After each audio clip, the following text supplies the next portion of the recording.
ശങ്കു sir നമസ്കാരം. ഇപ്പൊ social media മുഴുവൻ ചർച്ചാ വിഷയം എന്ന് പറയുന്നത് ആസിഫ് അലി രമേശ് നാരായണൻ വിഷയമാണ്.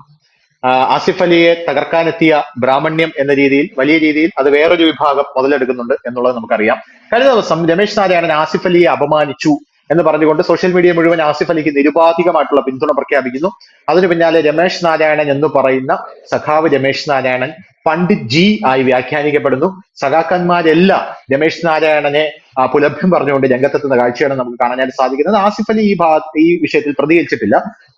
ഞാനടക്കം ആസിഫ് അലിയുടെ കൂടെയാണ് എന്നുള്ളതാണ് വേറൊരു കാര്യം എന്ന് പറയുന്നത്. കാരണം അദ്ദേഹത്തെ അവിടെ അപമാനിക്കുക തന്നെയായിരുന്നു അക്ഷരാർത്ഥത്തിൽ എന്ന് കണ്ട എല്ലാവർക്കും മനസ്സിലാവും. പക്ഷെ രമേശ് നാരായണൻ അതിന് പറഞ്ഞ ന്യായം എന്ന് പറഞ്ഞത് എന്റെ പേര് വിളിച്ചില്ല, എനിക്ക് മൊമെന്റോ തരാൻ എന്നെ വിട്ടുപോയി, അപ്പൊ ആ ഒരു ഫ്രസ്ട്രേഷനിൽ ഞാൻ ചെയ്തു പോയതാണ് ഇതൊക്കെ എന്നാണ് പറയുന്നത്.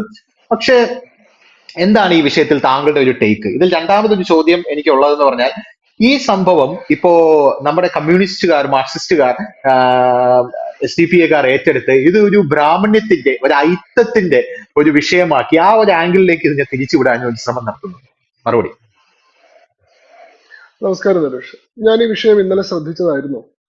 എനിക്ക് തോന്നുന്നു ഇതിലൊരു ചോദ്യം തന്നെ വളരെ ഡേഞ്ചറസ് ആയിട്ടൊരു ക്വസ്റ്റ്യൻ ആണ്. അതായത് നമ്മൾ ഇതിന്റെ ഇക്വേഷൻ തന്നെ ഫ്രെയിം ചെയ്യുന്നത് എങ്ങനെയാണെന്ന് വെച്ചാൽ, ഇതിൽ നിങ്ങൾ ആസിഫ് അലിയുടെ കൂടെയാണോ അതോ രമേശ് നാരായണന്റെ കൂടെയാണോ എന്നുള്ളതാണ്. ഈ രണ്ട് വ്യക്തികളെ വെച്ചുകൊണ്ട് ഇതിൽ ആർക്കൊപ്പം നിൽക്കുന്നു, ആർക്ക് ഐക്യദാർഢ്യം പ്രഖ്യാപിക്കുന്നു എന്ന് ചോദിച്ചു കഴിയുമ്പോൾ അത് വളരെ വ്യക്തിനിഷ്ഠമായിട്ടുള്ള ഒരു പ്രശ്നമായി മാറി. അങ്ങനെ ഒരു പ്രശ്നത്തിൽ നമുക്ക് ആസിഫ് അലിക്കൊപ്പം നിൽക്കാനേ നിവർത്തിയിട്ടു. കാരണം അത് രണ്ട് വ്യക്തികൾ തമ്മിലുള്ള പ്രശ്നമാണ്. അവിടെ ആസിഫ് അലി എന്ന് പറയുന്ന വ്യക്തി അവിടെ അപമാനിക്കപ്പെടുകയാണ് ചെയ്യുന്നത്. അവിടെ അദ്ദേഹം ഒരു മൊമെന്റോ കൊടുക്കാൻ വേണ്ടി സംഘാടകർ വിളിച്ചതിന്റെ അടിസ്ഥാനത്തിൽ ചെല്ലുന്നു. എന്നാൽ ഈ വേടിക്കേണ്ട ആൾ ഇദ്ദേഹത്തെ ശ്രദ്ധിക്കുന്നത് പോലുമില്ല, ഇദ്ദേഹത്തെ മുഖത്തേക്ക് പോലും നോക്കുന്നില്ല, ഇദ്ദേഹത്തോട് ചിരിക്കുന്നില്ല. സാധാരണഗതിയിൽ ഒരു പൊതുവേദിയിൽ നമ്മൾ കാണിക്കാറുള്ള സാമാന്യ മര്യാദകളൊന്നും അവിടെ കാണിക്കുന്നില്ല. പകരം ജയരാജ് എന്ന് പറയുന്ന സംവിധായകനെ വിളിച്ചു വരുത്തി അദ്ദേഹത്തിൽ നിന്ന് മൊമെന്റോ സ്വീകരിക്കുകയാണ്. ഇവിടെ പ്രൈമ ഫേസ്, ഈ പ്രഥമ ദൃഷ്ടിയ നമ്മൾ ഇതിൽ ആരുടെ ഭാഗത്താണ് ന്യായം എന്ന് വെച്ച് കഴിഞ്ഞാൽ സ്വാഭാവികമായിട്ടും ആസിഫ് അലിയുടെ ഭാഗത്താണ് അതിൽ ന്യായം.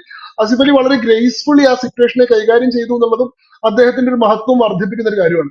അദ്ദേഹത്തിന് വേണമെങ്കിൽ ഈഗോ വ്രണപ്പെടാമായിരുന്നു, ഞാൻ അപമാനിക്കപ്പെട്ടു, താൻ ആരോടോ ഒന്ന് ചോദിക്കാമായിരുന്നു. പക്ഷെ അദ്ദേഹം അത് ചെയ്തില്ല. അദ്ദേഹം വളരെ ഹൃദ്യമായിട്ടുള്ള ഒരു പുഞ്ചിരിയോടുകൂടി അവിടെ നിന്ന് മാറി നിൽക്കുകയാണ് ചെയ്തത്. അത് അദ്ദേഹത്തിന്റെ മഹത്വത്തെ ഉയർത്തുകയാണ് ചെയ്തത് എന്നുള്ളതാണ് എന്റെ പക്ഷം. പക്ഷെ ഞാനിതിൽ കാണുന്ന രണ്ടാമത്തെ പ്രശ്നം എന്ന് പറയുന്നത്, ഇത് രണ്ട് വ്യക്തികൾ തമ്മിലുള്ള സംഘർഷമാണ്. ആ സംഘർഷത്തിൽ നമ്മളൊരു വ്യക്തിക്കൊപ്പം നിന്ന് മറ്റേ വ്യക്തിയെ ഇകഴ്ത്തുന്ന ഒരു ആക്രമണോത്സുകതയിലേക്ക് നമ്മൾ തിരിയുമ്പോൾ ആ പ്രശ്നത്തിൽ നിങ്ങൾ ആരുടെ ഒപ്പം നിൽക്കുന്നു എന്ന് ചോദിച്ചു കഴിഞ്ഞാൽ ദൗർഭാഗ്യവശാൽ രമേശ് നാരായണനെതിരാണ് ഞാൻ നിൽക്കുന്നത് എനിക്ക് പറയാൻ നിവർത്തിയില്ല. കാരണം അത് വളരെ ഹിംസാത്മകമായിട്ടുള്ള ഒരു ആക്രമണമായിട്ടാണ് എനിക്ക് തോന്നുന്നത്. ഇത് നമ്മുടെ ബേസിക്കലി നമ്മുടെ വെർച്യൂ സിഗ്നലിംഗിന്റെ ഭാഗമായിട്ടാണ്. എന്തുകൊണ്ടാണ് ഇത്രയും ആവേശത്തോടു കൂടി മലയാളികളെല്ലാം ഈ വിഷയത്തിൽ പ്രതികരിക്കുന്നതെന്ന് ചോദിച്ചു കഴിഞ്ഞാൽ, ഇതിൽ വിർച്യൂ സിഗ്നലിംഗ് എന്ന് പറയുന്ന ഒരു എലമെന്റ് ഉണ്ട്. അതായത് വിർച്യൂ സിഗ്നലിംഗ് എന്ന് പറയുന്നത് നമ്മൾ നമ്മുടെ ഒരു മഹത്വത്തെ കാണിക്കുന്നതിന് വേണ്ടി, അല്ലെങ്കിൽ നമ്മുടെ ഒരു മോറൽ ആയിട്ടുള്ള അല്ലെങ്കിൽ നമ്മുടെ സോഷ്യൽ ആയിട്ടുള്ള ഒരു കാഴ്ചപ്പാടിന്റെ ഒരു ഹൈ പോയിന്റ് ഉയർത്തിപ്പിടിക്കുന്നതിന് വേണ്ടി ഏതെങ്കിലും ഒരു സാമൂഹ്യ വിഷയത്തോട് അതിശക്തമായിട്ട് പ്രതികരിക്കുകയാണ്. അവിടെ അതിൽ ഉൾപ്പെട്ടിട്ടുള്ള മറ്റാൾക്കെതിരെ, അതായത് ശരി തെറ്റ് എന്ന രണ്ട് ദ്വന്ദ്വങ്ങൾ സൃഷ്ടിച്ചിട്ട് അതിൽ ശരിക്കൊപ്പം നമ്മൾ നിൽക്കുകയും തെറ്റിനെതിരെ നമ്മൾ വളരെ ഭീകരമായിട്ട് അതിശക്തമായിട്ട് ആഞ്ഞടിച്ചുകൊണ്ട് ഞാൻ വളരെ ശരിയായിട്ടുള്ള ഒരാളാണെന്ന് സ്വയം പ്രൊജക്ട് ചെയ്യുക എന്നുള്ളതാണ്. ഇങ്ങനെ വിർച്വൽ സിഗ്നലിംഗ് ചെയ്തതിന്റെ ഒരു സൗകര്യം എന്താണെന്ന് വെച്ചാൽ, നിങ്ങൾക്ക് മഹാനാവാൻ നിങ്ങൾ മഹത്വമുള്ള ഒന്നും ചെയ്യേണ്ട ആവശ്യമില്ല എന്നുള്ളതാണ്. നിങ്ങൾക്ക് സാമൂഹ്യ പരിഷ്കർത്താവാൻ, നിങ്ങൾക്ക് പുരോഗമനവാദിയാവാൻ, നിങ്ങൾക്ക് പരിഷ്കരണവാദിയാവാൻ, നിങ്ങളുടെ ജീവിതത്തിൽ നിങ്ങൾ നന്മയുടെ ഒരു എലമെന്റ് സൂക്ഷിക്കേണ്ട ആവശ്യമില്ല. പകരം നിങ്ങൾ ആർക്കെങ്കിലും എതിരെ വളരെ ഹിംസാത്മകമായിട്ട് ആക്രമണോത്സുകമായിട്ട് ആക്രമിച്ചാൽ മാത്രം മതി. ഇവിടെ നോക്കി, ഇന്നലെ മുഴുവൻ മലയാളികൾ ഒറ്റയടിക്ക് പുരോഗമനവാദികളായി. അവർ പുരോഗമനവാദികളായത് അവർ ജീവിതത്തിൽ എന്തെങ്കിലും പുരോഗമനം കൊണ്ടുവന്നുകൊണ്ടല്ല, അവർ ഇന്നലെ വരെ ജീവിച്ചിരുന്ന രീതിയിൽ നിന്ന് എന്തെങ്കിലും ഒരു മാറ്റം ഇന്നലെ വരുത്തിയതുകൊണ്ടല്ല. ഇവര് മുഴുവൻ ഇന്നലെ പുരോഗമനവാദിയായത് രമേശ് നാരായണനെതിരെ ആഞ്ഞടിച്ചുകൊണ്ടാണ്. എല്ലാവർക്കും ഇതൊരു അവസരമായി മാറി. രമേശ് നാരായണനെ പറ്റി ചീത്ത വിളിച്ചു കഴിഞ്ഞാൽ എന്തായി? നമ്മൾ പുരോഗമന ലിബറൽ മൂല്യങ്ങളൊക്കെ ഉയർത്തിപ്പിടിക്കുന്ന മാനവികവാദിയായി. ഇത് വളരെ ഡേഞ്ചറസ് ആയിട്ടുള്ള ഒരു ഇക്വേഷൻ ആണെന്നാണ് ഞാൻ മനസ്സിലാക്കുന്നത്. നമ്മള് സാധാരണഗതിയിൽ പറയും, ഈ ചെറിയ മനസ്സുകൾ വ്യക്തികളെ പറ്റി ചിന്തിക്കും, ഇടത്തരം മനസ്സുകൾ സംഭവങ്ങളെ പറ്റി ചിന്തിക്കും, വലിയ മനസ്സുകൾ ആശയങ്ങളെ പറ്റി ചിന്തിക്കും എന്നല്ല. അപ്പൊ നമ്മുടെ മനസ്സിന്റെ വലുപ്പമാണ് നമ്മൾ ഇതിന്റെ ഏത് തലത്തിൽ നിന്നുകൊണ്ടാണ്, ഏത് പ്ലെയിനിൽ നിന്നുകൊണ്ടാണ് ഇതിനെ കാണാൻ ആഗ്രഹിക്കുന്നത് എന്നുള്ളത്. ഏറ്റവും ചെറിയ മനസ്സുള്ള ആളുകളുടെ തന്ത്രമാണ് എല്ലാ പ്രശ്നത്തെയും വ്യക്തികൾ തമ്മിലുള്ള പ്രശ്നങ്ങളാക്കി മാറ്റിയിട്ട് അതിലൊരു വ്യക്തിക്കൊപ്പം നിൽക്കുകയും മറ്റാളെ ആക്രമിക്കുകയും ചെയ്യുക എന്ന് പറയുന്നത്. അത് വളരെ നോർമൽ ആയിട്ടുള്ള വളരെ പ്ലെയിൻ ആയിട്ടുള്ള ഇക്വേഷനാണ്. കുറച്ചുകൂടി മുകളിലേക്ക് പോയിട്ട് നമ്മൾ അതിന്റെ സംഭവ തലത്തിലേക്ക് നോക്കിക്കഴിഞ്ഞാൽ നമുക്ക് അതിന്റെ കുറച്ചുകൂടി വലിയൊരു പിക്ചർ കിട്ടും. എന്താണ് യഥാർത്ഥത്തിൽ അവിടെ സംഭവിച്ചത്? ഞാൻ ഈ കാര്യം എന്താണെന്ന് മനസ്സിലാക്കാൻ ശ്രമിച്ചതിന്റെ അടിസ്ഥാനത്തിൽ എനിക്ക് കിട്ടിയിട്ടുള്ള ഒരു ബോധ്യമാണ് ഞാൻ പറയുന്നത്. അതായത് MT വാസുദേവൻ നായരുടെ 9 കഥകൾ, മനോരഥങ്ങൾ എന്ന പേരിൽ MT വാസുദേവൻ നായരുടെ 9 കഥകൾ സിനിമാവിഷ്കാരമായിട്ട് ആന്തോളജി ഫിലിംസ് ആയിട്ട് വരികയാണ്. അതിൽ 9 കഥകളും 9 സംവിധായകരും ഒക്കെയാണ് ഉള്ളത്. ഇവരുടെ എല്ലാവരുടെയും ഒരു MT വാസുദേവൻ നായരുടെ പിറന്നാളുമായി ബന്ധപ്പെട്ട് ഈ സിനിമയുടെ ട്രെയിലർ ലോഞ്ചും ഇതിന്റെ അണിയറ പ്രവർത്തകരുടെ മുഴുവൻ ഒരു സംഗമവുമാണ് അവിടെ നടന്നിരുന്നത്. അതിൽ ഒരു സിനിമ ചെയ്യുന്നത് ജയരാജാണ്. ആ ജയരാജ് ചെയ്തിട്ടുള്ള സിനിമയിലെ മ്യൂസിക് ഡയറക്ഷൻ ചെയ്തിട്ടുള്ളത് രമേശ് നാരായണനാണ്. രമേശ് നാരായണൻ നമുക്കറിയാം. ഇന്നലെയൊക്കെ എല്ലാ മലയാളികളും എന്താ പറയാ, രമേശ് നാരായണനെ പറ്റി പറയുന്നത് കേട്ട് കഴിഞ്ഞാൽ ആരാണ് ഈ രമേശ് നാരായൺ, ഏതവനാണ് ഈ രമേശ് നാരായൺ, രമേശ് നാരായണനാണോ, മഹേഷ് നാരായണനാണോ, സുരേഷ് നാരായണനാണോ, ഇവനെ ആർക്കാണ് അറിയുക, ആസിഫ് അലിയുടെ വാലിൽ കെട്ടാനുണ്ടോ? നോക്കൂ, രമേശ് നാരായൺ ഇന്നലത്തെ ഒരു സന്ദർഭത്തിൽ ചെയ്തിട്ടുള്ള പെരുമാറ്റം ഒരുപക്ഷെ അനൗചിത്യമായിരിക്കാം, അതൊരു പക്ഷെ മോശമായിട്ടുള്ള പെരുമാറ്റമായിരിക്കാം. അതിന്റെ പേരിൽ നമ്മൾ അയാളെ വിമർശിക്കുന്നതും അയാളുടെ ജീവിതത്തെയും അയാളുടെ കലാസപര്യനെയും മുഴുവൻ നമ്മൾ നിഷേധിക്കുന്നതും അങ്ങനെ ഒരാളേ ഇല്ല. രമേശ് നാരായൺ എന്ന് പറഞ്ഞാൽ ആരുമല്ല എന്നൊക്കെ പറയുന്നത് കുറച്ച് കടുത്ത കൈയായിട്ടാണ്. ഒരാളുടെ ജീവിതത്തിലെ ഒരു സന്ദർഭത്തിലെ ഒരു പ്രത്യേക ജംഗ്ഷനിലുള്ള ഒരാളുടെ പെരുമാറ്റം അയാളുടെ അന്നോളമുള്ള ജീവിതത്തെ മുഴുവൻ റദ്ദ് ചെയ്യുന്ന ഒരു കാര്യമാണെന്ന് പറയുന്നത് ഒരു ശരിയായിട്ടുള്ള വാദമായിട്ട് എനിക്ക് തോന്നുന്നില്ല. കാരണം രമേശ് നാരായൺ ഇന്ത്യയിലെ വളരെ ശ്രദ്ധേയനായിട്ടുള്ള ഒരു ഹിന്ദുസ്ഥാനി സംഗീതജ്ഞനാണ്. മലയാള സിനിമയിൽ ഹിന്ദുസ്ഥാനി സംഗീതത്തിന്റെ ഏറ്റവും പ്രധാനപ്പെട്ട പ്രയോക്താവായിട്ടുള്ള പ്രചാരകനായിട്ട് നിൽക്കുന്ന ആളാണ് അദ്ദേഹം. അദ്ദേഹം മേവാത്തി ഘരാന എന്ന് പറയുന്ന ഹിന്ദുസ്ഥാനി സംഗീതത്തിന്റെ സ്കൂളിന്റെ ഒരു വക്താവാണ്. പണ്ഡിറ്റ് ജസ്രാജിന്റെ ശിഷ്യനാണ്. പണ്ഡിറ്റ് ജസ്രാജാണ് ഈ മേവാത്തി ഘരാന. മേവാത്തി ഘരാന എന്നൊക്കെ പറയുന്നത് ഹിന്ദുസ്ഥാനി സംഗീതത്തിൽ വിവിധങ്ങളായിട്ടുള്ള സ്കൂളുകളുണ്ട്, പലതരത്തിലുള്ള വിഭാഗങ്ങളുണ്ട്. അതിലൊരു പ്രോമിനന്റ് ആയിട്ടുള്ള കഴിഞ്ഞൊരു 2-3 പതിറ്റാണ്ടായിട്ട് ബോളിവുഡ് സിനിമയിൽ ഏറ്റവും സ്വാധീനം ചെലുത്തുന്ന ഒരു വിഭാഗമാണ് ഈ മേവാത്തി ഘരാന. പണ്ഡിറ്റ് ജസ്രാജ് ആവട്ടെ, പണ്ഡിറ്റ് ഇദ്ദേഹം ആവട്ടെ, മോത്തിറാം ആവട്ടെ, ഇവരെല്ലാരും ഈ മേവാത്തി ഘരാനയുടേതാണ്. നമുക്ക് 6-ാം തമ്പുരാൻ സിനിമയിലെ ഡയലോഗ് എനിക്ക് ഓർമ്മ വന്നു. മോഹൻലാൽ പറയുന്നില്ലേ, യമുനയുടെ കരയിൽ നക്ഷത്രം എണ്ണി കിടന്നവന് പെട്ടെന്നൊരു വെളിപാടുണ്ടായി, എന്താ ഹിന്ദുസ്ഥാനി സംഗീതം പഠിക്കാൻ, നേരെ ഗ്വാളിയോറിലേക്ക് വെച്ച് പിടിച്ചു. അല്ല, ഞാൻ ഇത് പറഞ്ഞപ്പോ എനിക്ക് ആദ്യം ഓർമ്മ വന്നത് പുള്ളിക്കാരൻ സിംഹത്തിന്റെ പടയിൽ പോയി സംഗീതം പഠിച്ചതാണെന്നാണ് താങ്കൾ പറയുമ്പോ എനിക്ക് മനസ്സിലാവുന്നത്. പക്ഷെ അങ്ങനെയുള്ള ഒരു വ്യക്തിയുടെ ഇത്തരത്തിലൊരു വിനയമില്ലായ്മ. അല്ല, അതല്ല ഞാൻ പറയാൻ വന്നത്. ഞാൻ പറഞ്ഞത് ഈ ഹിന്ദുസ്ഥാനി സംഗീതത്തിന്റെ കാര്യം പറഞ്ഞത് ഒരു കൗതുകത്തിന് പറഞ്ഞല്ലോ. അതിൽ മോഹൻലാൽ പറയുന്ന ഒരു വാക്ക് എന്ന് വെച്ചാല് Gwalior magic peacock. Gwalior magic പീകോക്കിനെ കാണാൻ വേണ്ടി ചെന്നത് ഒരു പഴയ സിംഹത്തിന്റെ പടയിലാണ്, ഉസ്താദ് ബാദുഷാ ഖാൻ എന്നാ പറയുന്നത്. ഈ ഗ്വാളിയോർ മാജിക് പീകോക്ക് എന്ന് പറയുന്നത് ഹിന്ദുസ്ഥാനിയിലെ വേറൊരു വിഭാഗത്തെയാണ്. അത് ഈ ഗ്വാളിയോർ ഖരാന എന്ന് പറയുന്ന വിഭാഗമാണ്. ഗ്വാളിയോർ എന്ന് പറയുന്നത് മധ്യപ്രദേശിലാണ്, മെവാത്തി ഘരാന, മേവാർ എന്ന് പറയുന്നത് രാജസ്ഥാനിലാണ്. അപ്പൊ ഈ മെവാത്തി ഘരാനയുടെ പ്രധാനപ്പെട്ട ഒരു വക്താവായിട്ട് നിൽക്കുന്ന ആളാണ്. 1980-കൾ മുതലെങ്കിലും സിനിമയിൽ സംഗീത മേഖലയിൽ വളരെ അതായത് അദ്ദേഹം നമ്മുടെ മലയാളിയാണ് കേട്ടോ. പണ്ഡിറ്റ് ഈ പറയുന്ന രമേശ് നാരായൺ എന്നൊക്കെ പറയുമ്പോൾ അദ്ദേഹം ഹിന്ദുസ്ഥാനിയാണെന്ന് വിചാരിക്കേണ്ട, ഹിന്ദുസ്ഥാനി മറ്റേ വടക്കേ ഇന്ത്യക്കാരനാണെന്ന് വിചാരിക്കേണ്ട ആവശ്യമില്ല. അദ്ദേഹം കണ്ണൂരിലുള്ള കൂത്തുപറമ്പുകാരനാണ്. നാരായണ ഭാഗവതർ, നാരായണിയമ്മ എന്ന് പറയുന്ന തമിഴ്നാട്ടിലെ മകനാണ്. വളരെ ചെറുപ്പം തൊട്ടേ കർണാട്ടിക് സംഗീതത്തിൽ ട്രെയിൻഡ് ആയിട്ടുള്ള ആളാണ്. അതിനുശേഷം അദ്ദേഹം പൂനെയിൽ പോവാണ് ഹിന്ദുസ്ഥാനി സംഗീതം പഠിക്കാൻ വേണ്ടിയിട്ട്. അവിടെ നിന്ന് അദ്ദേഹം മറ്റേ സംഗീത വിശാരദ് പാസ്സാവുന്നുണ്ട്. അതിനുശേഷം ഈ പറയുന്ന മേവാത്തി ഘരാന സ്കൂളുമായിട്ടുള്ള ഒരു താല്പര്യം കാരണം അദ്ദേഹം പണ്ഡിറ്റ് ജസ്രാജിന്റെ ശിഷ്യനായി ചേരുകയാണ്. പണ്ഡിറ്റ് ജസ്രാജിന്റെ ശിഷ്യനാവുന്നതിന് മുമ്പ് അദ്ദേഹം പണ്ഡിറ്റ് നമ്മുടെ രവിശങ്കർ സിത്താർ മാസ്റ്റർ ഉണ്ടായിരുന്നില്ലേ, പണ്ഡിറ്റ് രവിശങ്കറിന്റെ ശിഷ്യനായിരുന്ന ഒരാളിൽ നിന്നാണ് അദ്ദേഹം സിത്താർ പഠിക്കുന്നത്. അതിനുശേഷമാണ് ഈ വോക്കൽസിന് വേണ്ടിയിട്ട് പണ്ഡിറ്റ് ജസ്രാജിന്റെ അടുത്ത് വരുന്നത്. 7 കൊല്ലത്തോളം പണ്ഡിറ്റ് ജസ്രാജിന്റെ കൂടെ ശിഷ്യനായിട്ട് ജീവിച്ചിട്ടുള്ള ആളാണ്. അദ്ദേഹത്തിന്റെ എല്ലാ കൺസേർട്ടുകളിലും അദ്ദേഹം പങ്കെടുത്തിരുന്ന ആളാണ്. ആ രീതിയിൽ വളരെ റിഫൈൻഡ് ആയിട്ടുള്ള ക്ലാസിക്കൽ ട്രെയിനിങ് കിട്ടിയിട്ടുള്ള ആളാണ്. നല്ല സംഗീതജ്ഞനാണ്. വ്യക്തിപരമായിട്ട് എനിക്ക് വളരെ ആദരവും സ്നേഹമൊക്കെയുള്ള ബഹുമാനമൊക്കെയുള്ള നല്ല സംഗീതജ്ഞനാണ്. അദ്ദേഹത്തിന്റെ ആ സിനിമകൾ നോക്കൂ. അദ്ദേഹം ഇപ്പോ എന്താ പറയാ ഗർഷവും മുതലാണ് തോന്നുന്നു, അതിനു മുമ്പേ മഗ്രിബിൽ ചെയ്തിട്ടുണ്ട് തോന്നുന്നു. ഈ PT കുഞ്ഞുമുഹമ്മദിന്റെ സിനിമകളിലെല്ലാം തുടർച്ചയായിട്ട് വരുന്ന സംഗീതജ്ഞൻ. ഈ ഹിന്ദുസ്ഥാനി ടച്ചുള്ള മലയാള സംഗീതം കേട്ട് കഴിഞ്ഞാൽ നിങ്ങൾക്ക് ഉറപ്പിച്ച് പറയാൻ കഴിയും അത് പണ്ഡിറ്റ് രമേശ് നാരായൺ ചെയ്തിട്ടുള്ള സംഗീതമാണ്. അത് ഗർഷവും ആവട്ടെ, മേഘമൽഹാർ ആവട്ടെ, അതല്ലെങ്കിൽ ഏറ്റവും അവസാനം എന്ന് നിന്റെ മൊയ്തീൻ, ഏറ്റവും അവസാനം അറിഞ്ഞത് അദ്ദേഹം അതാണെന്നാണ് എനിക്ക് തോന്നുന്നത്. എന്ന് നിന്റെ മൊയ്തീനിലുള്ള സംഗീതം, ഇതൊക്കെ രമേശ് നാരായൺ ചെയ്തിട്ടുള്ള സംഗീതമാണ്. അതിന് അദ്ദേഹത്തിന് ധാരാളം അക്കളേറ്റ്സ് രാജ്യത്ത് എന്താ പറയാ നാഷണൽ അവാർഡ് മുതൽ 4 സ്റ്റേറ്റ് അവാർഡുകൾ മുതൽ സംഗീത നാടക അക്കാദമി അവാർഡ് മുതൽ ഏറ്റവും അവസാനം എനിക്ക് തോന്നുന്നു കേരള സർക്കാർ കേരളശ്രീ പുരസ്കാരം കൊടുത്തിട്ടുണ്ട്. പത്മശ്രീക്ക് ബദലായിട്ട് കേരള സർക്കാർ അവതരിപ്പിച്ചിട്ടുള്ള പുരസ്കാരം കേരളശ്രീ. ഇത്രയും വലിയ സംഭവമായിട്ടുള്ള എനിക്ക് അവാർഡ് തരാൻ ആസിഫ് അലി ആരടാ എന്നുള്ളൊരു ഇതല്ലേ ഇന്നലെ അവിടെ കണ്ടത്. അതാണ് എന്റെ ഡൗട്ട്. അല്ല, ഞാനത് മുഴുവൻ പറഞ്ഞില്ല. അപ്പൊ ഞാൻ പറഞ്ഞു വന്നത് എന്താ വെച്ചാൽ നമ്മൾ ഈ വ്യക്തിയെ അവിടെ റദ്ദ് ചെയ്യുമ്പോൾ ഈ വ്യക്തി ആരാണ് എന്നുള്ളതാണ് ഞാൻ പറയാൻ ശ്രമിച്ചത്. ഞാനിവിടെ അദ്ദേഹത്തിന് വേണ്ടി വാദിക്കുകയല്ല എന്നുള്ളത് നിങ്ങൾ ആദ്യം മനസ്സിലാക്കിക്കൊള്ളണം. ഞാനിതിന്റെ സംഭവം എന്താണെന്നാണ് വിശദീകരിക്കാൻ ശ്രമിക്കുന്നത്. ഞാൻ ആദ്യമേ പറഞ്ഞു ആ സംഭവത്തിൽ ഒരു വ്യക്തിയുടെ ഒപ്പം നിൽക്കണം എന്ന് ചോദിച്ചു കഴിഞ്ഞാൽ തീർച്ചയായും ഞാൻ ആസിഫ് അലിക്കൊപ്പം നിൽക്കാൻ സാധിക്കുള്ളൂ. അതാണ് അതിന്റെ പ്ലെയിൻ ആയിട്ടുള്ള ഉത്തരം. നേരെ തിരിച്ച് ഞാൻ പറയുന്നത്, അങ്ങനെ നമ്മൾ ഏതെങ്കിലും ഒരാളുടെ ഒപ്പം നിൽക്കേണ്ടതുണ്ടോ? ഈ പ്രശ്നത്തെ നമ്മൾ അങ്ങനെ വ്യക്തിനിഷ്ഠമായിട്ടാണോ കാണേണ്ടത്, അതോ കുറെ കൂടി വിശാലമായിട്ട് ഇതിനെ കാണാൻ നമുക്ക് സാധിക്കില്ല എന്നുള്ളതാണ് എന്റെ കൗതുകം. അപ്പൊ ഞാൻ പറയുന്നത്, ഇങ്ങനെ ഒരു പരിപാടി അവിടെ നടക്കുന്നു. അതിൽ ജയരാജന്റെ സിനിമയിൽ സംഗീതം ചെയ്തിട്ടുള്ള രമേശ് നാരായണനാണ്. ഈ സിനിമയിലുള്ള ക്രാഫ്റ്റിന്റെ അല്ലെങ്കിൽ ഈ സിനിമയുടെ എന്താ പറയാ അണിയറയിൽ പ്രവർത്തിച്ചിട്ടുള്ള മുഴുവൻ ആളുകളെയും വേദിയിലേക്ക് വിളിക്കുകയും അവർക്കെല്ലാം മൊമെന്റോ കൊടുക്കുകയും ചെയ്തു. ആ കൂട്ടത്തിൽ ഇദ്ദേഹത്തെ വിളിക്കാൻ മറന്നുപോയി, രമേശ് നാരായണന്റെ പേര് വിളിക്കാൻ മറന്നുപോയി. അദ്ദേഹം മാത്രം അവഗണിക്കപ്പെട്ട് താഴത്തിരുന്നു. അദ്ദേഹം സ്വാഭാവികമായിട്ട് അസ്വസ്ഥനായി. കുറച്ച് ഈ പറയുന്ന കലാകാരന്മാർക്ക് ഉണ്ടാവുന്ന തരത്തിലുള്ള എല്ലാ തരത്തിലുള്ള ഈഗോ ഒക്കെ ഉണ്ടാവുമല്ലോ സ്വാഭാവികമായിട്ടും. അദ്ദേഹം അസ്വസ്ഥനായി. അദ്ദേഹം വേദി വിട്ടു പോകുന്ന കൂട്ടത്തിൽ അദ്ദേഹം എം ടി വാസുദേവൻ നായരുടെ മകളായിട്ടുള്ള അശ്വതി നായരോട് അദ്ദേഹം പറഞ്ഞു, എല്ലാ അണിയറക്കാരെയും വേദിയിലേക്ക് വിളിച്ച് ആദരിച്ച കൂട്ടത്തിൽ എന്നെ മാത്രം വിളിച്ചിട്ടില്ല കേട്ടോ, അതുകൊണ്ട് കുഴപ്പമൊന്നുമില്ല, ഞാൻ പോവാണ് എന്ന് പറഞ്ഞു. അപ്പൊ ഇവർക്ക് പെട്ടെന്ന് എന്തായി, സംഘാടകർക്ക് പരിഭ്രമമായി, ഇയാളെ വിളിച്ചിട്ടില്ല എന്ന് പറഞ്ഞപ്പോ. അപ്പൊ അവിടെ നിന്ന് പെട്ടെന്ന് അനൗൺസ് ചെയ്തു, എന്താണ്, രമേശ് നാരായണനുള്ള മൊമെന്റോ ആസിഫ് അലി കൊടുക്കും. എടോ, വേദിയിലേക്ക് വരേണ്ട ആവശ്യമില്ല, താഴെ നിന്ന് തന്നെ മേടിച്ചാൽ മതി. കാരണം അദ്ദേഹത്തെ സ്റ്റേജിലേക്ക് വിളിച്ചിട്ടില്ല, ഇനിയിപ്പോ അദ്ദേഹത്തെ സ്റ്റേജിലേക്ക് വിളിക്കാനുള്ള ഓപ്പർച്യൂണിറ്റി ഇല്ല അവിടെ. താഴെ തന്നെ നിന്നാ മതി, താഴേക്ക് കൊണ്ടു വരും.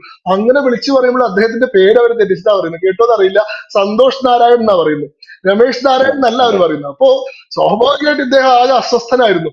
ഞാൻ ഇങ്ങനെ ഒരു പരിപാടിക്ക് വന്നിട്ട് ഞാൻ അപമാനിക്കപ്പെട്ടു. അത് വളരെ വിസിബിളി അജിറ്റേറ്റഡ് ആയിരുന്നു. അദ്ദേഹത്തിന്റെ ബോഡി ലാംഗ്വേജിൽ തന്നെ ആ അസ്വസ്ഥതയും ഈർഷ്യയും ഒക്കെ ഉണ്ട്. അപ്പൊ ഈ ആസിഫ് അലി പുരസ്കാരം കൊണ്ട് കൊടുക്കുമ്പോൾ ഇദ്ദേഹം അത് മേടിക്കാൻ കൂട്ടാക്കുന്നില്ല. ഇദ്ദേഹം, ഞാൻ ഇവിടെ നിൽക്കുന്നത് ജയരാജന്റെ സിനിമയിൽ സംഗീതം ചെയ്തുകൊണ്ടാണല്ലോ, അതുകൊണ്ട് ജയരാജ് എനിക്ക് തരട്ടെ, അതൊരു കോമ്പൻസേഷൻ ആവുന്നതാണ് അദ്ദേഹം വിചാരിക്കുന്നത്. ഇതിന്റെ ഒപ്റ്റിക്സ് എങ്ങനെയാണ്, ഇത് പുറമേക്ക് കാണുമ്പോൾ ആളുകൾക്ക് എന്താ തോന്നുന്നത് നമുക്ക് ആ സന്ദർഭത്തിൽ ആലോചിക്കാൻ പറ്റില്ല. കാരണം നമ്മൾ അതിലൊരു കഥാപാത്രമായിട്ട് അതിൽ ഇൻവോൾവ് ആയിട്ട് നിൽക്കുകയാണ്. നമ്മൾ ആ സമയത്ത് വളരെ ബാലിശമായിട്ടൊക്കെ ചിലപ്പോൾ ചിന്തിക്കുക, അത് സ്വാഭാവികമാണ്, മനുഷ്യ സഹജമാണെന്നേ ഞാൻ പറയുള്ളൂ. അപ്പൊ ആ സമയത്ത് അദ്ദേഹം അങ്ങനെ പെരുമാറി. ആ പെരുമാറ്റം വളരെ മോശമായിരുന്നു. അദ്ദേഹത്തിന് വളരെ ഗ്രേസ്ഫുള്ളി അത് കൈകാര്യം ചെയ്യാമായിരുന്നു. അദ്ദേഹത്തിന് ആസിഫ് അലിയോട് വളരെ ഹൃദ്യമായി ചിരിച്ചുകൊണ്ട് അദ്ദേഹത്തോട് വിശേഷം പറഞ്ഞുകൊണ്ട് ആ പുരസ്കാരം മേടിക്കുകയും ശേഷം ജയരാജനെ മേടിച്ചിട്ട് ജയരാജന് അത് കൊടുക്കുന്നതായിട്ടോ അല്ലെങ്കിൽ അദ്ദേഹത്തിൽ നിന്ന് മേടിക്കുന്നതായിട്ടോ ഒക്കെ ചെയ്യാമായിരുന്നു. പക്ഷെ ആ സന്ദർഭത്തിൽ അദ്ദേഹത്തിന് അതിനൊന്നുമുള്ള ഔചിത്യം വർക്കൗട്ട് ആയില്ല. ഇതാണ് സംഭവിച്ചത്. ഇതിങ്ങനെ പുറത്തേക്ക് വന്നു. ഇതിങ്ങോട്ട് പുറത്തേക്ക് വന്നപ്പോ എന്താ നമ്മൾ കാണുന്നത്, എന്താ, നമ്മൾ വളരെ പ്ലെയിൻ ആയിട്ടാണ് ഇത് കാണുന്നത്. ആസിഫ് അലീനെ രമേശ് നാരായണൻ അപമാനിച്ചു. അതിന് മുൻപ് സംഭവിച്ചത് എന്താണ്? ആ വേദിയിൽ രമേശ് നാരായണന് നേരിട്ടുള്ള അപമാനം എന്താണ്? ഈ പറയുന്ന എല്ലാ അണിയറക്കാരെയും വിളിച്ചു വരുത്തിയപ്പോൾ അദ്ദേഹത്തെ വേദിയിലേക്ക് വിളിക്കാതിരുന്നത് തെറ്റല്ലേ? അദ്ദേഹത്തിന് വേദിയിൽ വെച്ചിട്ടല്ലാണ്ട് അദ്ദേഹത്തിന് താഴെ വെച്ച് പുരസ്കാരം കൊടുത്തത് തെറ്റല്ലേ? ഇനി എന്താ പറയാ, അദ്ദേഹം ആഗ്രഹിക്കുന്നത് പോലെയുള്ള ഒരു സീനിയർ ആയിട്ടുള്ള ഒരാളിൽ നിന്ന് അദ്ദേഹത്തിന് പുരസ്കാരം കൊടുക്കേണ്ടതായിരുന്നു. ആസിഫ് അലി താഴെയെന്ന് ഞാൻ പറയില്ല കേട്ടോ. എന്നെ സംബന്ധിച്ചിടത്തോളം, സാധാരണ മലയാളികളെ സംബന്ധിച്ചിടത്തോളം രമേശ് നാരായണനേക്കാൾ വലിയ ആൾ ആസിഫ് അലിയാണ് സ്വാഭാവികമായിട്ടും. രമേശ് നാരായണൻ 40 വർഷമായിട്ട് സിനിമയിലുണ്ട്. ഈ പറയുന്ന സംഗീത മേഖലയിൽ ധാരാളം പ്രവർത്തനങ്ങൾ നടത്തിയിട്ടുണ്ട്, ധാരാളം അവാർഡുകൾ മേടിച്ചിട്ടുണ്ട്. ഹിന്ദുസ്ഥാനി സംഗീതത്തിനാണോ ശരിയാ, പക്ഷെ നമുക്ക് കൂടുതൽ പോപ്പുലർ ആസിഫ് അലിയാണ്. ആസിഫ് അലി 15 വർഷമായിട്ടേ ഉള്ളൂ. പക്ഷെ നമ്മൾ ചിന്തിക്കുന്ന പോലെ തന്നെ രമേശ് നാരായണൻ ചിന്തിച്ചോണ്ടെന്ന് പറയാൻ പറ്റില്ലല്ലോ. ഓരോരുത്തർക്കും അവരവര് വലിയ ആളുകളാണെന്ന് വിചാരിക്കാനുള്ള ഒരു അധികാരം കൂടി ഉണ്ടല്ലോ സ്വാഭാവികമായിട്ടും. അതൊന്നും ആണ് അദ്ദേഹത്തിന്റെ കാരണം എന്ന് എനിക്ക് തോന്നില്ല. കാരണം അദ്ദേഹം അതിനുശേഷം മാധ്യമങ്ങളോട് വിശദീകരിച്ച സമയത്ത് അദ്ദേഹം പറഞ്ഞത് ആസിഫ് അലിയോട് വലിയ സ്നേഹവും ബഹുമാനവും ഒക്കെയാണ്. പക്ഷെ ആ സന്ദർഭത്തിൽ ജയരാജിൽ നിന്ന് അവാർഡ് വേണമെന്നാണ് ഞാൻ ആഗ്രഹിച്ചത്, അല്ലെങ്കിൽ ജയരാജിൽ നിന്ന് പുരസ്കാരം വേണമെന്നാണ് ഞാൻ ആഗ്രഹിച്ചത്. അത് ആ സിറ്റുവേഷൻ കൈകാര്യം ചെയ്തിട്ട് തെറ്റുപറ്റി. നമുക്ക് ആ സന്ദർഭത്തെ നമുക്ക് അവലോകനം ചെയ്ത്, നമ്മൾ പുറത്തു നിൽക്കുന്ന ആൾക്കാരാ, നമുക്കിതിനെ അവലോകനം ചെയ്തിട്ട് അതിൽ രമേശ് നാരായൺ ചെയ്ത് ശരിയായില്ല, ആസിഫ് അലിയോട് കുറച്ചുകൂടി മര്യാദയ്ക്ക് പെരുമാറണമായിരുന്നു, ആസിഫ് അലിയുടെ ഭാഗത്താണ് ന്യായം, അദ്ദേഹം ആ സിറ്റുവേഷൻ കൈകാര്യം ചെയ്ത് വളരെ പക്വമായിട്ടാണ്. ഇത്രയും നമ്മൾ പറയുന്നത് ഓക്കെയാണ്, വളരെ നോർമലാണ്, ഇതിൽ യാതൊരു തെറ്റുമില്ല. ഇതിൽ എന്താണ് എന്താ പറയാ, 2 പോയിന്റ് ഇല്ല, ഏതെങ്കിലും ഒരാൾക്ക് ആ പോയിന്റ് കൊടുക്കാൻ പറ്റുള്ളൂ എന്ന് പറഞ്ഞു കഴിഞ്ഞാൽ തീർച്ചയായിട്ടും പോയിന്റ് ആസിഫ് അലിക്കാണ്. പക്ഷെ ഞാൻ പറയുന്നത് ഇവിടെ അങ്ങനെ ഒരു മത്സരം ഇല്ലല്ലോ. ഇവിടെ നിങ്ങൾ ഇതിൽ ആരാണ് ശരിയെന്ന് തീരുമാനിച്ച് ശരിയുള്ള ആളെ പിടിച്ച് ഉയർത്തുകയും തെറ്റായിട്ടുള്ള ആളെ തല്ലിക്കൊല്ലുകയും ചെയ്യേണ്ട ആവശ്യം ഇവിടെ ഇല്ലല്ലോ. ഒരു സമൂഹം എന്നുള്ള രീതിയിൽ നമുക്ക് ഇതിനെ കുറച്ചുകൂടി നന്നായിട്ട് കാണാനൊരു സാധ്യത ഇവിടെ അവശേഷിക്കുന്നുണ്ടല്ലോ. പക്ഷെ ഇവിടെ സംഭവിച്ചത് എന്താ? ഇവിടെ സംഭവിച്ചത്, ഈ വിഷ്വല് പുറത്തു വന്നത് മുതൽ സംഘടിതമായിട്ടുള്ള കൂട്ടായിട്ടുള്ള ആക്രമണമാണ് രമേശ് നാരായണനെതിരെ. രമേശ് നാരായൺ ആസിഫ് അലിയെ അപമാനിച്ചതിന്റെ ഒരു 100 മടങ്ങോ 1000 മടങ്ങോ വലിയ അപമാനമാണ് കഴിഞ്ഞ ഏതാനും മണിക്കൂറുകൾക്കുള്ളിൽ രമേശ് നാരായണന് നേരെ ഇവിടെ ഉണ്ടായിട്ടുള്ളത്. ഈ വാളെടുത്തവര് മുഴുവൻ വെളിച്ചപ്പാടാന്ന് പറയുന്ന പോലെ സോഷ്യൽ മീഡിയ കയ്യിലുള്ള മലയാളം ഫോണ്ട് ടൈപ്പ് ചെയ്യാൻ അറിയുന്ന സകല ആൾക്കാർ രമേശ് നാരായണന്റെ മാതാപിതാക്കളെ സ്മരിച്ചിട്ടുണ്ട് കഴിഞ്ഞ ദിവസം. അദ്ദേഹത്തെ അത്രയും വ്യക്തിപരമായിട്ട് അപമാനിച്ചിട്ടുണ്ട്. അങ്ങനെ ചെയ്യേണ്ട ആവശ്യം എന്താണുള്ളത്? ഇതാണ് എന്റെ ചോദ്യം. നിങ്ങൾ എന്താ വളരെ മോറൽ ഹൈഗ്രൗണ്ട് ഉള്ള, നിങ്ങൾ വളരെ പുരോഗമനവാദികളായിട്ടുള്ള, നിങ്ങൾ വളരെ ലിബറൽ മൂല്യങ്ങൾ സൂക്ഷിക്കുന്ന മാനവവാദികളാണെന്ന് തെളിയിക്കാൻ നിങ്ങൾക്ക് കൂട്ടത്തിൽ അശക്തനായിട്ടുള്ള ഒരാളെ അടിച്ചു വീഴ്ത്തിയിട്ട് വേണോ അതല്ലെങ്കിൽ ഒരു ഇക്വേഷനിൽ ശരി തെറ്റ് എന്നൊരു ദ്വന്ദ്വം ഉണ്ടാക്കിയിട്ട് അതിൽ തെറ്റായിട്ടുള്ള ആൾക്ക് നേരെ എല്ലാവരും കൂടി പാഞ്ഞു വീഴലാണോ നിങ്ങളുടെ ഈ മോറൽ ഹൈഗ്രൗണ്ട് തെളിയിക്കൽ? ഇത് ഭയങ്കരമായിട്ടുള്ള വെർച്വൽ സിഗ്നലിംഗ് ആണ്. അതായത് ഓരോ ആളും ഞാനൊരു മഹാനാണെന്ന് തെളിയിക്കാൻ. ഞാൻ ചോദിക്കട്ടെ, ഇന്നലെ ഒരു 40 ലക്ഷം പേരെങ്കിലും പോസ്റ്റ് ഇട്ടിട്ടുണ്ട്. ഈ 40 ലക്ഷം പേര് ഒരേ കാര്യം പോസ്റ്റ് ഇടുന്നു. ഒരാൾ പറയാത്തതായിട്ടുള്ള പുതിയൊരു കാര്യം ആർക്കും പറയാനില്ല. ഈ പറയുന്ന വിഷയത്തിൽ ആദ്യത്തെ ഒരു 10-15 പോസ്റ്റ് കഴിഞ്ഞാൽ ആ പോസ്റ്റ് ഷെയർ ചെയ്യുന്നതിന് പകരം ഓരോരുത്തരും വ്യക്തിപരമായിട്ട് പോസ്റ്റ് എടുത്ത് എന്തിനാ വെച്ചാൽ പുതിയതായിട്ടൊന്നും പറയാനുള്ളത് കൊണ്ടോ അല്ലെങ്കിൽ അതിൽ പുതിയൊരു ആംഗിൾ എക്സ്പ്ലോർ ചെയ്യാനുള്ളത് കൊണ്ടോ ഒന്നുമല്ല. എന്തിനാണ്? ഞാനും ഉണ്ട് ഈ കൂട്ടത്തിൽ നിന്ന് കാണിക്കാനാ.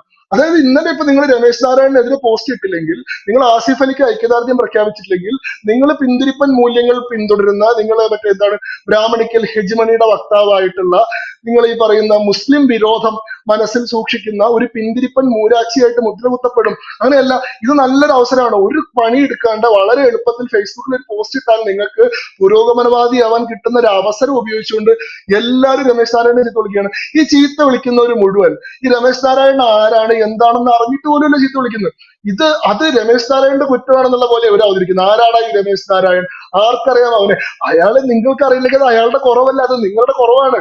കഴിഞ്ഞ 40 വർഷമായിട്ട് സിനിമാ മേഖലയിൽ, സംഗീത മേഖലയിൽ സജീവമായിട്ടുള്ള സാന്നിധ്യം നിലനിർത്തുന്ന, ഹിന്ദുസ്ഥാനി സംഗീതത്തിന്റെ ഒരു പ്രധാന പ്രയോക്താവായിട്ടുള്ള, ധാരാളം മലയാള സിനിമകളിൽ ജോലി ചെയ്തിട്ടുള്ള, അതിന്റെ അടിസ്ഥാനത്തിൽ അവാർഡുകൾ ധാരാളം കരസ്ഥമാക്കിയിട്ടുള്ള, ഏറ്റവും അവസാനം എനിക്ക് തോന്നുന്നു പ്രസിഡന്റിന്റെ മെഡൽ കേരളത്തിൽ ഹിന്ദുസ്ഥാനി സംഗീതം പ്രചരിപ്പിക്കുന്നതിന് ഏറ്റവും നിർണായകമായിട്ടുള്ള സംഭാവന കൊടുത്തതിന്റെ പേരിൽ പ്രസിഡന്റിന്റെ മെഡൽ. അദ്ദേഹം തിരുവനന്തപുരത്ത് ഈ മെവാത്തി ഘരാനയുടെ ഒരു സ്കൂള്, അതാണ് ഇന്ത്യയിലെ മെവാത്തി ഘരാന ഇൻസ്റ്റിറ്റ്യൂഷണലായിട്ട് പഠിപ്പിക്കാനുള്ള ഏക വിദ്യാലയം. അതല്ലാണ്ട് ഗുരുപരമ്പരയിൽ നിന്ന് അധ്യാപകരിൽ നിന്ന് പഠിപ്പിച്ചു പോകുന്ന സിസ്റ്റമായിട്ടല്ലാണ്ട് ഇൻസ്റ്റിറ്റ്യൂഷണലായിട്ട് ഈ സിസ്റ്റം പഠിക്കാനുള്ള ഒരേ ഒരു സ്കൂൾ രമേശ് നാരായണൻ സ്ഥാപിച്ചിട്ടാണ്. അപ്പൊ അങ്ങനെ ധാരാളം കാര്യങ്ങൾ ചെയ്തിട്ടുള്ള ഒരാളെ, അയാളെ നിങ്ങൾക്ക് അറിയില്ലെങ്കിൽ നിങ്ങളുടെ രോഗപരിചയത്തിന്റെ കുറവ്, നിങ്ങൾക്ക് സംഗീതത്തിലുള്ള അവഗാഹത്തിന്റെ കുറവ് എന്നല്ലാണ്ട് അതെങ്ങനെയാണ് അയാളുടെ കുറവാകുന്നത്?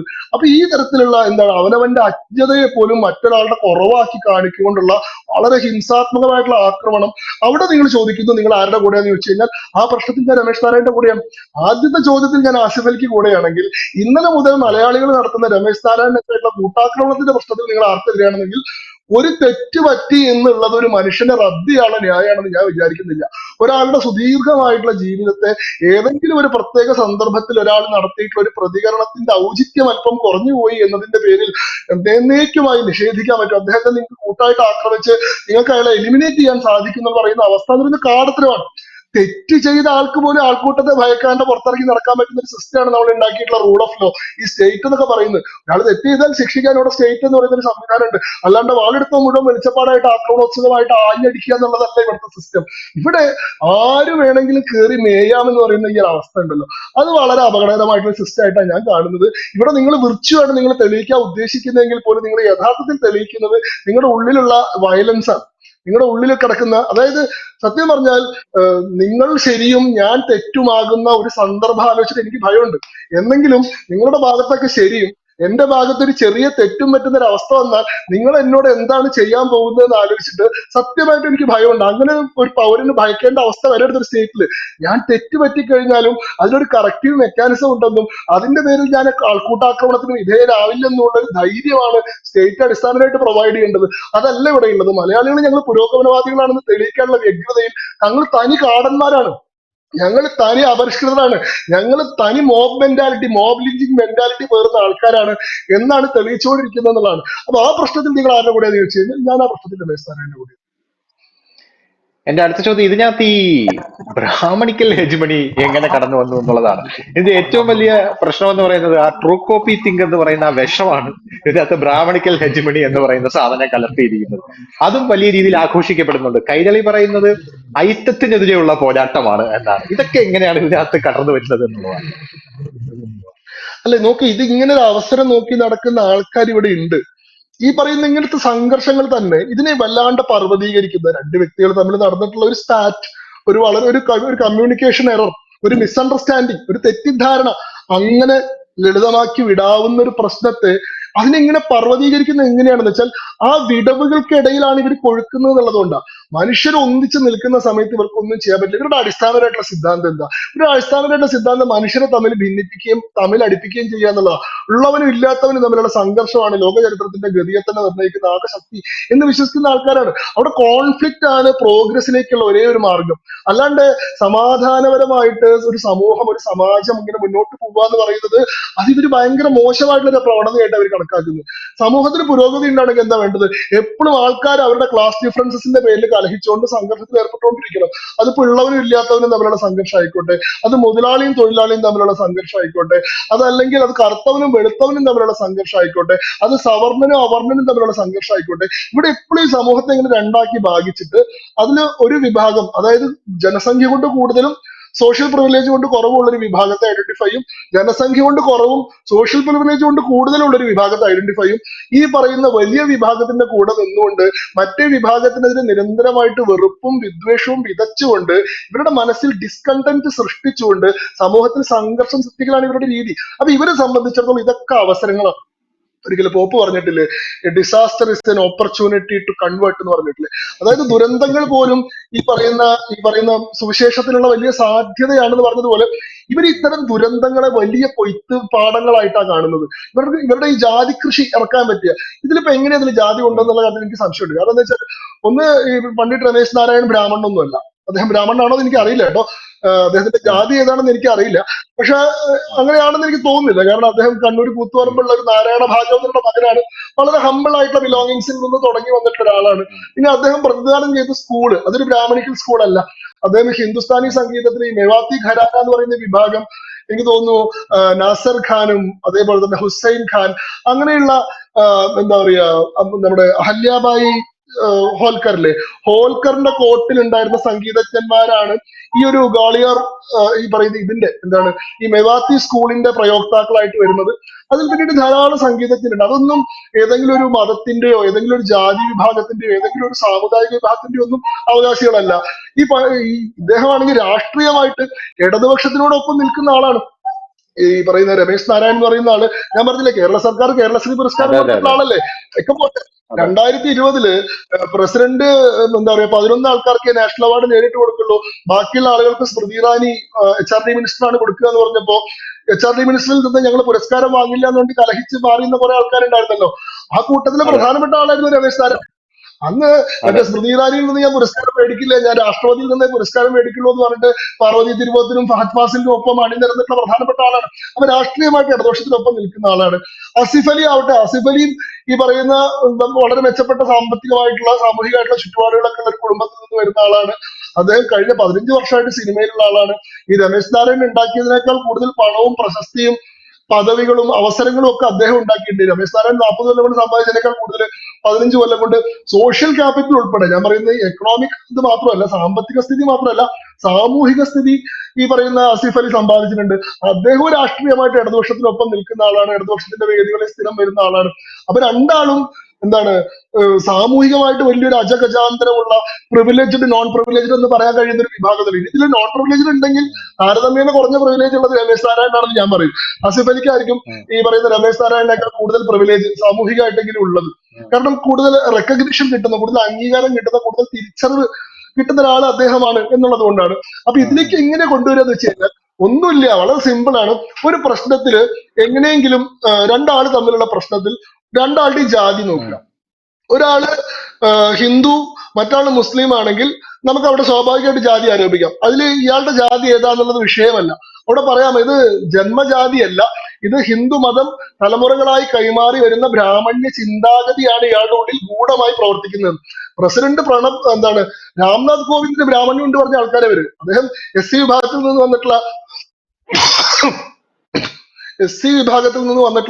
പ്രസിഡന്റ് ആയിരുന്നു. അദ്ദേഹത്തിനോട് പറഞ്ഞത് എന്താണ്? അദ്ദേഹത്തിന് ബ്രാഹ്മണ്യം ഉണ്ട്, ഒരാൾ ജനിച്ചിട്ടുള്ള ജാതിയല്ല, അയാളുടെ ജീവിതമാണ് അയാളുടെ ജാതി നിർണ്ണയിക്കുന്നതെന്ന് സീതാറാം യെച്ചൂരി പറഞ്ഞിട്ടുണ്ട്. അദ്ദേഹം പ്രസിഡന്റായിട്ട് മത്സരിക്കാനായിട്ട് ഇവർ പിന്തുണച്ചിട്ടില്ല. അതേപോലെ തന്നെ അങ്ങനെ പറയാം, ഇത് ജാതി കൊണ്ട് ജന്മജാതി കൊണ്ട് വരുന്നതല്ല, ഇത് ഇതുകൊണ്ടാണ് വരുന്നത്. ഇനി രണ്ടുപേരും ഹിന്ദുക്കളാണെങ്കിൽ ഇതില് ഒരാൾ ഉയർന്ന ജാതി, ഈ പറയുന്ന ഈ ഹയറാർക്കി പ്രകാരം, ഉയർന്ന ജാതി എന്നുള്ളത് നമ്മുടെ ഒരു സങ്കല്പമല്ല, ജാതി ഒരേ സ്റ്റാറ്റസ് ആണ്. പക്ഷെ ഈ സോഷ്യൽ ഹയറാർക്കി പ്രകാരം ഉണ്ടാക്കി വെച്ചുള്ള ഒരു സിസ്റ്റം ഉണ്ടല്ലോ, ആ സിസ്റ്റത്തിൽ ഇയാൾ ഏത് ലെവലിലാണ് വരുന്നത് നോക്കുക. അത് വെച്ചിട്ട് നമുക്ക് വേണമെങ്കിൽ ഇത് ഉപയോഗിക്കാം. ഇതൊന്നും സാധിക്കാതെ വന്നു കഴിഞ്ഞാൽ ഇതിന്റെ ഉള്ളില് സബ്ട്ടിൽ ആയിട്ടുള്ള മെസ്സേജ്, ഇപ്പൊ ഇന്നലെ ഞാൻ ഈ ന്യൂസ് ഇവരുടെ ഇത് ഞാൻ വായിച്ചു, ലേഖനം ഞാൻ വായിച്ചു. അതിൽ പറയുന്നത് എന്താ വെച്ചാൽ, ഉം, ഈ ഉച്ചനീചത്വം എന്ന് പറയുന്ന സങ്കല്പം, ഞാൻ മേലെയും നീ താഴെയുമാണ് എന്ന് പറയുന്ന സങ്കല്പം, അതേപോലെ തന്നെ നിന്നിൽ നിന്ന് ഞാൻ അത് സ്വീകരിക്കില്ല എന്ന് പറയുന്ന സങ്കല്പം, അത് പ്യുവർ വെജിറ്റേറിയനിസം, ശുദ്ധ സസ്യാഹാരം തുടങ്ങി ഒരു ബന്ധമില്ലാത്ത കുറെ സാധനങ്ങളിലൂടെ കണക്ട് ചെയ്തുകൊണ്ട് ഇതെല്ലാം അതെ അതെ അവസാനം ചെന്നെത്തി നിൽക്കുന്നത് ബ്രാഹ്മണ്യത്തിലായതുകൊണ്ട് അവിടെ തട്ടിപ്പറിച്ചെടുത്തിട്ടുള്ള മൊമെന്റോ ബ്രാഹ്മണ്യത്തിൻ്റെത് തന്നെയാണ് എന്ന് നമുക്ക് സ്ഥാപിക്കാൻ സാധിക്കും. ആരോടെ ഇവർ ഉം, സ്ഥാപിക്കുന്നത്? ഇവര് സ്വന്തമായിട്ട് ഉണ്ടാക്കി വിടുന്ന ഒരു സാധനമാണ്. ഇതിന് കോമൺ സെൻസോ ഇതിന് ലോജിക്കോ ഒന്നും ഒരു വിഷയമല്ല. പക്ഷെ ഇതിൽ എങ്ങനെയെങ്കിലും ഒരു ബ്രാഹ്മണ്യത്തിന്റെ എലമെന്റിനെ കൊണ്ടുവന്നു കഴിഞ്ഞാൽ ജനസംഖ്യയുടെ 1% മാത്രമുള്ള ആൾക്കാരാണ് ഈ ബ്രാഹ്മണർ. വളരെ ഉം, എളുപ്പമാണ് അവരെ പറയാൻ. മനസ്സിലായില്ലേ? കേരളത്തിലെ മൈക്രോ മൈനോറിറ്റി ആണ്. കേരളത്തിലെ നമ്പൂരിമാരെന്ന് പറഞ്ഞാൽ 1% ഉള്ളൂ. ആ ഒരു സാമൂഹികമായിട്ടുള്ള ഒരു ശക്തിയുള്ള വിഭാഗമല്ല, രാഷ്ട്രീയമായിട്ട് ഒരു ശക്തിയുള്ള വിഭാഗമല്ല.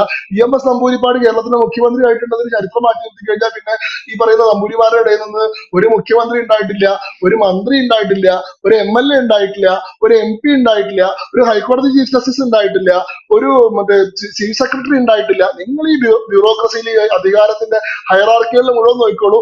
ആ വിഭാഗം അങ്ങനെ റെപ്രസെന്റ് ചെയ്യപ്പെട്ടിട്ടുള്ള ഒരു വിഭാഗമേ അല്ല. പക്ഷെ അവരുടെ മെക്കെട്ട് കയറുക എന്ന് പറയുന്നത് വളരെ എളുപ്പമാണ്. കാരണം എന്താ വെച്ചാൽ അത് ചോദിക്കാനും പറയാനും ആരും വരില്ല. ബാക്കിയുള്ള ഉം, ആളുകൾക്ക്, ഈ പറയുന്ന വലിയ വിഭാഗത്തിന് എന്താണ്, ഈ ചരിത്രപരമായിട്ടുള്ള പല ഇവർ തന്നെ ഉണ്ടാക്കി വെച്ചിട്ടുള്ള നരേറ്റീവുകളുടെ പശ്ചാത്തലത്തിൽ അവർക്കെതിരെ ഉം. ആക്രമിക്കുമ്പോൾ ഒരു പ്രതികാരത്തിന്റെ എന്താണ്, ഒരു ചരിത്രപരമായിട്ടുള്ള പകരം വീട്ടലിന്റെ ഒരു ആനന്ദം കിട്ടും എന്നുള്ളതാണ്. ഈ ഡിവിഷൻ ഇങ്ങനെ നിലനിർത്തി കൊണ്ടുപോകുക എന്നുള്ളതാണ് ഇവരുടെ തന്ത്രം. അതിന് ഇവർ എല്ലാ അവസരങ്ങളും ഇവർ അങ്ങനെ ഉപയോഗിക്കും.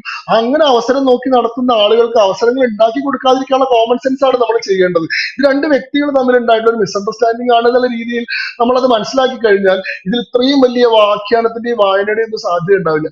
ഇനി അതിൽ തന്നെ നിങ്ങൾ ഒരാളുടെ ഒപ്പം നിന്ന് മറ്റാൾ തെറ്റാണെന്ന് പറയുകയാണെങ്കിൽ തന്നെ ഇതൊക്കെ സിവിലായിട്ട് എക്സ്പ്രസ് ചെയ്യാനുള്ള ഒരു അവസരം ഉണ്ടല്ലോ ഈ രാജ്യത്ത്. നിങ്ങൾ ചെയ്തത് ശരിയല്ല. രമേശ് നാരായണന്റെ വാക്കാണ് തെറ്റ്. നിങ്ങൾക്ക് ആസിഫ് അലിനെ എത്ര വേണമെങ്കിലും എന്താ പറയാ അഭിനന്ദിക്കുകയോ പുകഴ്ത്തുകയോ എടുത്തുയർത്തുകയോ ചെയ്യാം. പക്ഷെ ഒരാളുടെ മഹത്വം ഉണ്ടാക്കാൻ മറ്റാളെ നമ്മൾ അടിച്ച് നിലംപരിശാക്കണം എന്ന് പറയുന്നതും ഒരു ശരിയായിട്ടുള്ള കാഴ്ചപ്പാടായിട്ട് എനിക്ക് തോന്നുന്നില്ല. എന്തായിരുന്നാലും ഗംഭീരമായിരുന്നു. പക്ഷേ ഇതില് രമേശ് നാരായണൻ മാപ്പ് പറഞ്ഞു എന്നാണ് അറിയാനായിട്ട് സാധിക്കുന്നത്. അതെന്തായാലും വലിയൊരു കാര്യമാണ്. കാരണം ഇക്കാലത്ത് ഇതൊക്കെ മനസ്സിലാക്കി മാപ്പ് പറയുക എന്നുള്ളത് വലിയ കാര്യമാണ്. എന്നിട്ടും വിക്കിപീഡിയയിൽ അടക്കം പുള്ളിയുടെ പേരൊക്കെ തിരുത്തി പച്ചത്തെറി എഴുതുന്ന ഒരു സാഹചര്യമാണ് ഇന്നലെ മുതൽ കണ്ടുവരുന്നത്. രമേശ് നാരായണൻ ഇക്കാര്യത്തിൽ മാപ്പ് പറഞ്ഞു. പുള്ളി അത് ശ്രദ്ധിച്ചിരുന്നില്ല എന്നാണ് പുള്ളി പറയുന്നത്. അങ്ങനെ ഉണ്ടായ ഒരു തെറ്റാണ്. ആസിഫ് അലിയോട് അതിൽ നിർവ്യാജമായി ഖേദം പ്രകടിപ്പിക്കുന്നു. ആസിഫ് അലിയെ വിളിച്ചിരുന്നു, അതുകൊണ്ട് ആസിഫ് അലി ഫോൺ എടുത്തില്ല എന്നും പുള്ളിക്കാരൻ പറയുന്നുണ്ട്. എന്നാൽ വ്യത്യസ്തമായ ഒരു ആംഗിൾ ആയിരുന്നു താങ്കളുടെ ആംഗിള്. ഉള്ള ആൾക്കാരൊന്നും പറയാത്ത രീതിയിൽ എല്ലാവരും ആസിഫ് അലിക്ക് നിരുപാധികമായിട്ടുള്ള പിന്തുണ പ്രഖ്യാപിച്ച് ആസിഫ് അലിയെ എടുത്തുയർത്തി ആസിഫ് അലിയാണ് ശരിയെന്നും രമേശ് നാരായണൻ എന്ന് പറയുന്നത് എന്തോ ഭീകര ജീവിയാണ് എന്ന് പറഞ്ഞ് ഒരു സ്ഥലത്ത് നിഷ്പക്ഷവാദികൾ വലിയ രീതിയിൽ ആക്രോശം കൊള്ളുമ്പോൾ ഇതുപോലെയുള്ള ചില ആൾക്കാർ, എന്ന് പറഞ്ഞാൽ കലക്കവെള്ളത്തിൽ മീൻ പിടിക്കാൻ ആഗ്രഹിക്കുന്ന ചില ആൾക്കാർ ഇത് ബ്രാഹ്മണ്യവുമായും പിന്നെ മറ്റ് സവർണ മേധാവിത്വവുമായും ഒക്കെ കൂട്ടിക്കെട്ടാനുള്ള ശ്രമം നടത്തുന്നു. ആ ഒരു സാഹചര്യത്തിൽ വ്യത്യസ്തമായിട്ടൊരു ചർച്ച തന്നെയായിരുന്നു. എന്തായാലും thank you Shambhu sir. Thank you very much. ശരി, ശരി. ഓക്കെ.